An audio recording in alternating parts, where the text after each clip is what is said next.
Hello friends, welcome to Code Universe.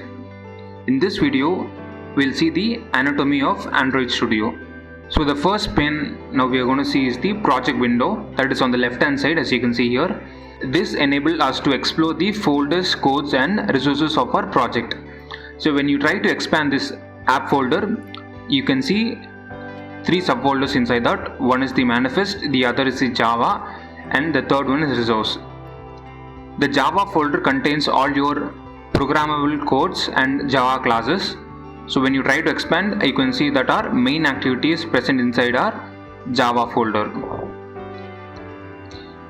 The other folder after Java folder is the resource folder, and it's named as res. And when we try to expand that, you can see four subfolders, namely drawable, layout, mipmap and values.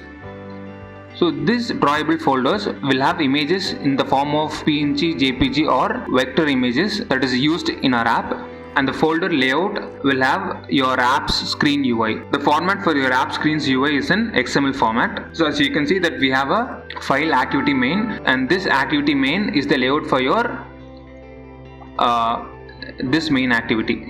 The next folder is the mipmap folder. This mipmap folder will have launcher icons of your app. So as you try to expand that, you might see different launcher icons for different screen densities. Phones with high pixel density will take this launcher icon, which is under the folder XXX HDPI. Similarly, phones with a much lower screen density will have a launcher icon from HDPI or MDPI. And the last folder is the values, and in values we'll have colors, strings and themes that is defined in your application.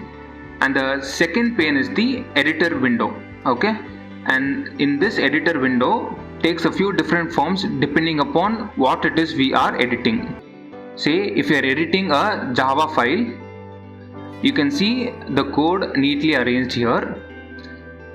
But if you are editing an XML file, you can see that your XML file can be viewed in three different formats. The first is a design format. So this activity main XML design will be appeared here. So if you want to switch between the code and the design, you have three options, namely code, split and design here. So when you try to change it to code, you can see our activity mains XML code here. And if you want to see the code and the design side by side, you have an option called split. So when you click on that, you might see the code on the left hand side and the preview on the right hand side. And the third is the tabs. So you can see, right, there are tabs that are above the editor window, and these tabs are used to switch between different files in our project. The editor window will display the files we select here, and we can add another tab to this section by double clicking on it in the project window. Say for example, if I need to view another file, I need to double click on this, and you can see that our colors.xml is added in our tab. The fourth pane here is a pane that is visible when we select any one of the options that is present in the bottom of our Android Studio. As you can see that we have different options like database inspector, profiler, Logcat, build, terminal and problems. So when I try to click on Logcat, you can see that there's a separate pane being opened, and this window varies depending upon the option selected in this part. So for example, database inspector is used to inspect your database underlying your application. So you can view the tables and the rows contained in your application with the help of database inspector. And similarly, a profiler can be used to see your app's performance and how much network, energy and resource is your app consuming when running on your Android phone. And another pane of your another component of your Android Studio is this. As you can see, we have a list of different options like file, edit, view, navigate, code, analyze, refactor, build, run, tools, etc. These contains many options that we can edit our project settings, structure, editor, running the app, compiler and many more options, and this we will discover this in our next video.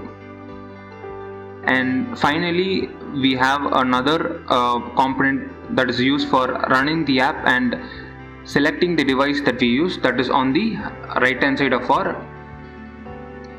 top of our Android Studio.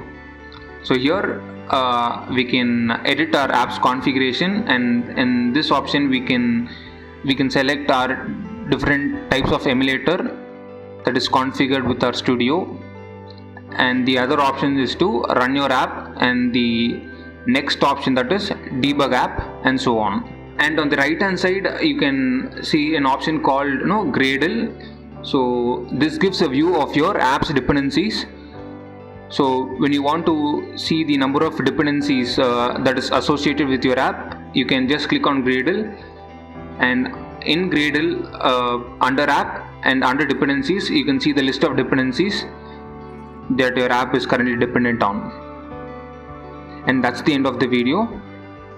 If you really think the video is useful to you, do support Code Universe. Thank you.